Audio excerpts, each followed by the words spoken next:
Hello guys, magandang araw sa inyong lahat and welcome back dito sa ating panibagong video dito sa ating channel. This is Anthony, ang palagayan yung nakakakwentuhan, nakakasharean sa mga usapin ng RTL Chicken. Lalong-lalo na sa mga katulad natin na nagsisimula pa lamang. Okay?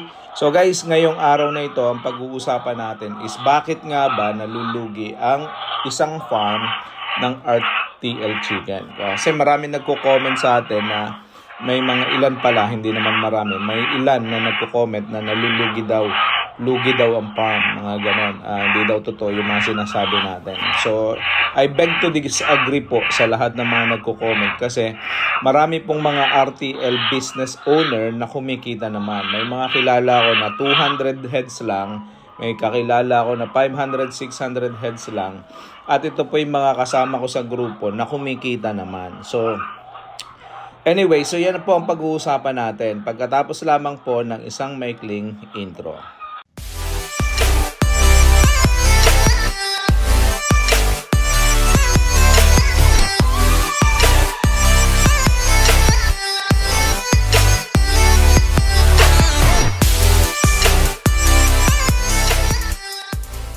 Okay guys, welcome back sa ating video, no guys. Maraming salamat for staying in, no, for tuning in. At kung kayo ay hindi pa nakasubscribe sa channel na to, please subscribe.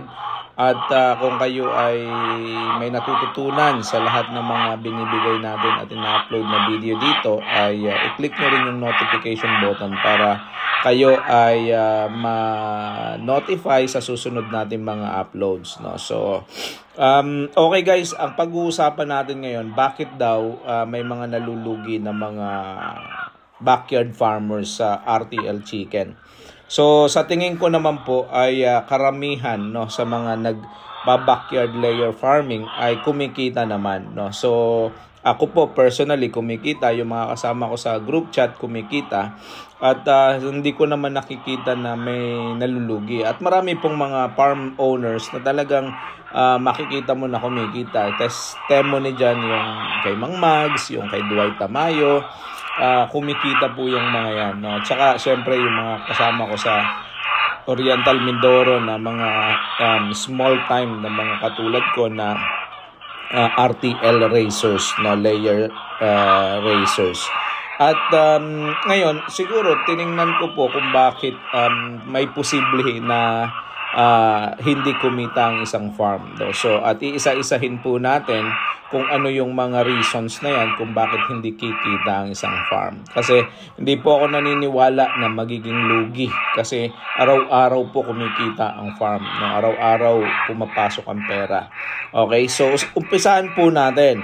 Yung number one na nakikita ko na posibleng maging dahilan is wala pong sapat na kaalaman sa pag-aalaga ng manok, no? So wala pong sapat na kaalaman sa pag-aalaga ng RTL Chicken, no? So dapat po, lagi kong sinasabi na sa business na to o kahit na anong business, dapat po ay pinag-aaralan kahit paano. Ito pong pag-aalaga ng RTL Chicken, hindi po ito ganun kahirap.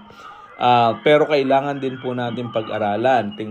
Alam po dapat natin kung gaano karaming pagkain ang kinakain, anong oras dapat po ang pagpapailaw, ang tamang pagpapailaw.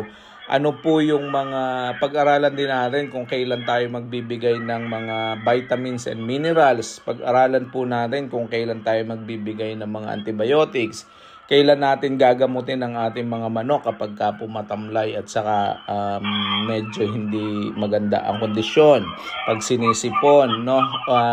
Pagka po mga baluktot na mga paa o pagka po medyo lugon na, ano po yung mga gagawin natin. So dapat alam po natin, may basic knowledge tayo sa pag-aalaga ng ating pong mga manok. Kasi kung iisipin natin na ito pong ating pag-aalaga ay bibilhin lang natin tapos okay na, hindi po katulad ng pag-aalaga ng native chicken. Sometimes, actually ngayon technical na rin po ang pag-aalaga ng native chicken.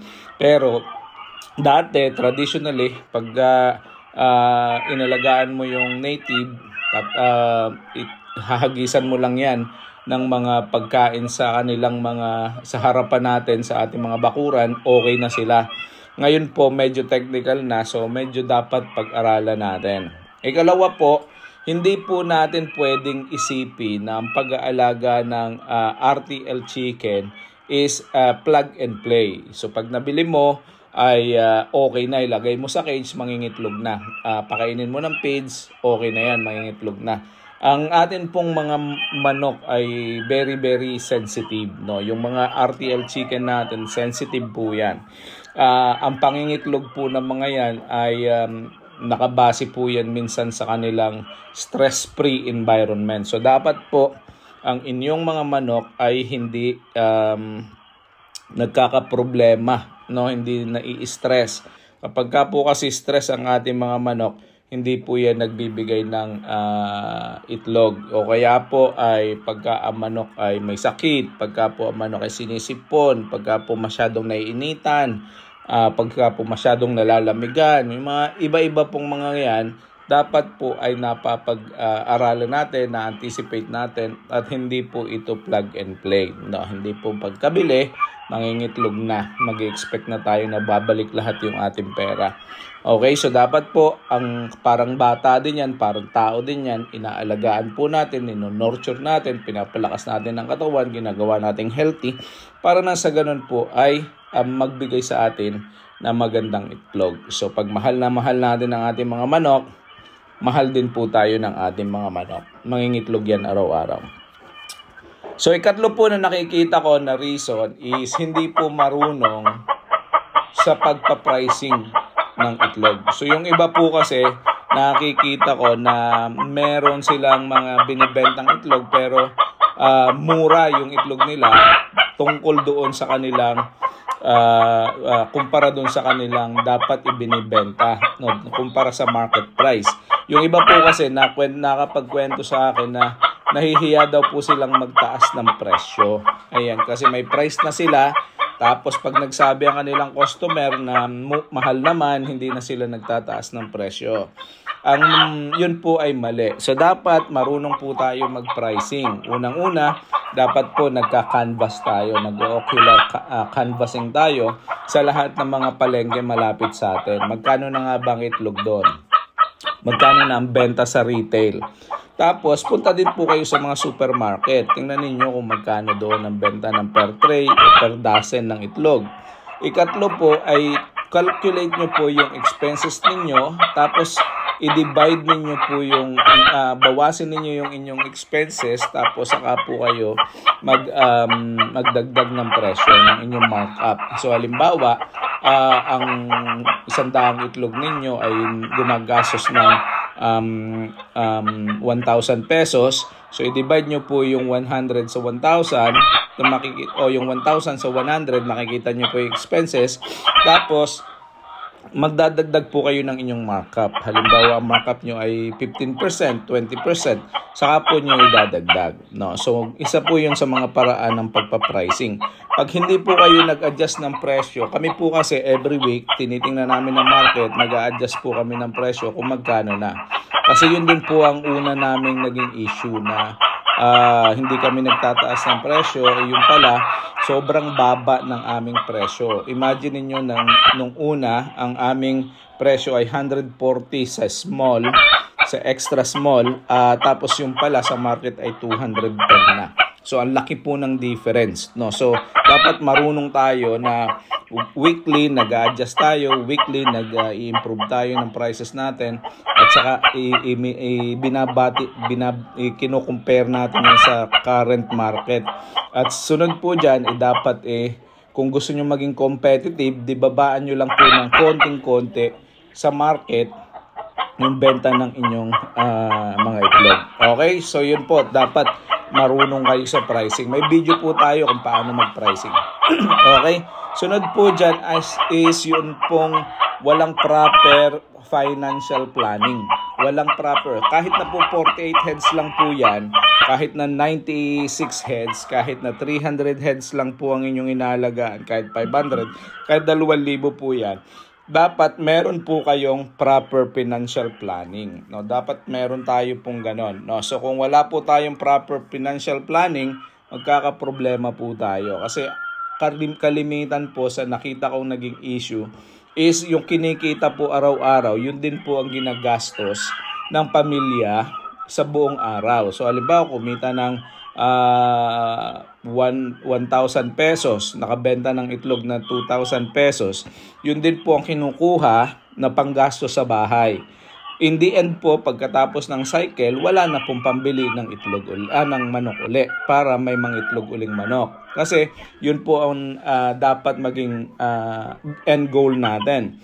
Dapat po, yung ating kinikita, kung hindi man natin itatabi yung tubo, itabi po natin yung puhunan. So yung ibinayad natin sa feeds at ibinili natin ng RTL chicken at saka binayad sa cage, ito pong mga to ay dapat inaalis natin dun sa pang-araw-araw na kita. Tapos kung magkano yung sobra, pwede pong yun ang ating gastusin. Yung tinubo lang natin.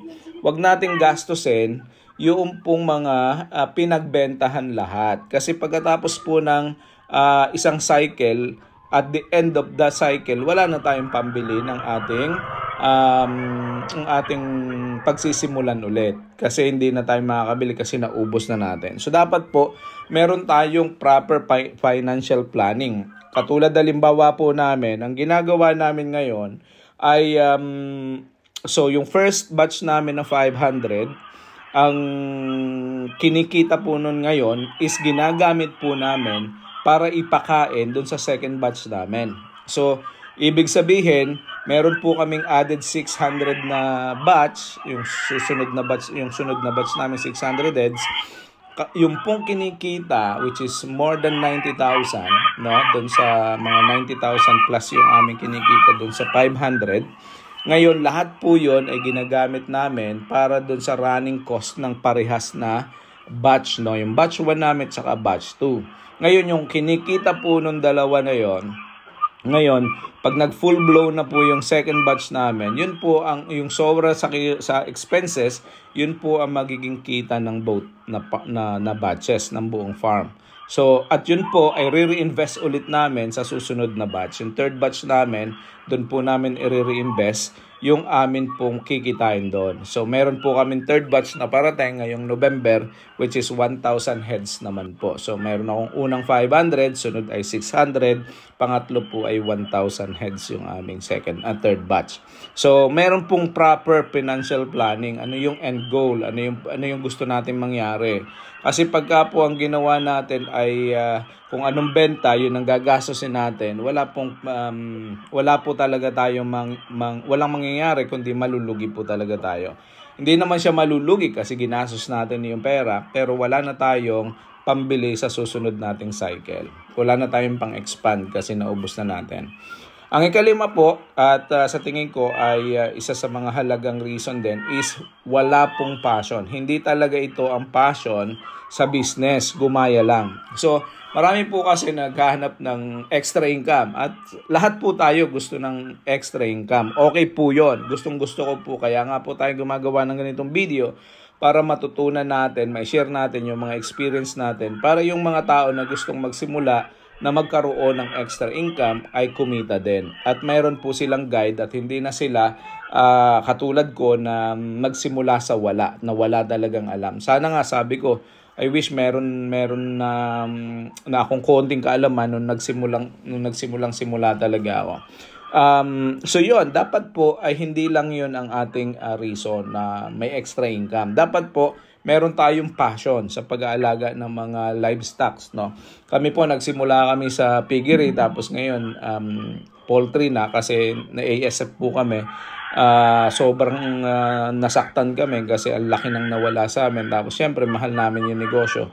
Kaya nag-isip po kami ng bago at nakita ko din yung RTL Chicken, isa sa mga maganda na pagsimulan, no, na gawin din, no? So nakita namin na medyo maganda at habang wala pang baboy ay pwedeng pagkakitaan. Kaya nga lang, kailangan meron talaga tayong pagmamahal sa pag-aalaga ng mga livestock, pag-aalaga ng manok, pag-aalaga ng baboy o ng baka, whatever, no.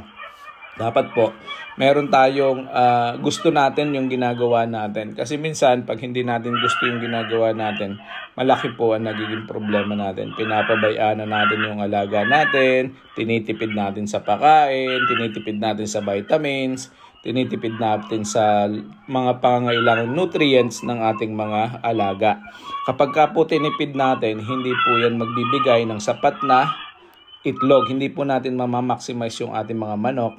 At the same time, yung iba po dyan magdi-deteriorate, mamamatay. At in the end, tataas yung ating mortality hanggang sa malugi po tayo. So sa tingin ko, ito pong 5 ito ang nagiging posibleng dahilan kung bakit may mga tao po talaga na hindi nagtatagumpay sa ganitong klase ng business. Una, walang sapat na kaalaman. Ikalawa, akala plug and play. Katlo, hindi marunong mag-price. Tapos ika-4, walang financial planning. At ika-5, lack of passion. Okay? So guys, hopefully, ang 5 ito, pag magsisimula kayo, meron kayo. No? At sana ay makatulong to. Okay, so guys, hindi na natin patatagalin. At kung nakarating kayo sa end of this video, maraming salamat. Click subscribe and the notification button para sa susunod natin mga video ay updated kayo. Maraming salamat. God bless and see you all sa susunod na video. Mahal ko kayo. I love you all. Bye-bye.